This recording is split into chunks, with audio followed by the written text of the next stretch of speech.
กินข้าวสบายคีนกันเด้อพี่น้องเด้อหลังจากแล้วพิธีศาสดาเฮาละกินข้าวสบายคีคักแท้น้ำกันเนาะที่งานทางแกงเพชรไพวัน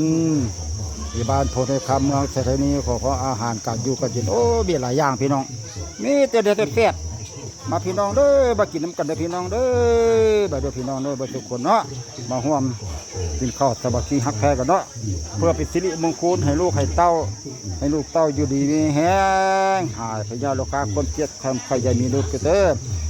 นอนรับเงินพันนอนฝันเงินเนินนอนตื่นเงินแสนแดดมือมาได้แก้วมันมีโซดโพดให้อย่ามาพานมารหายาบิยัดให้เจ้าคับให้พูนให้หั่งมีเด้อปาดชดาสิ่งใดขอได้ความประทานบอกกันแก้วให้ละมาเคลื่อนทางนังกิ่งเงินตาเงือโดล่าดังเต้ตื่นอังกระเป๋าก็ด้วยจะมีอายุวันโนทุกขังพลังงานยืนมันยังบรรทุกคนเด้อพี่น้องเด้อ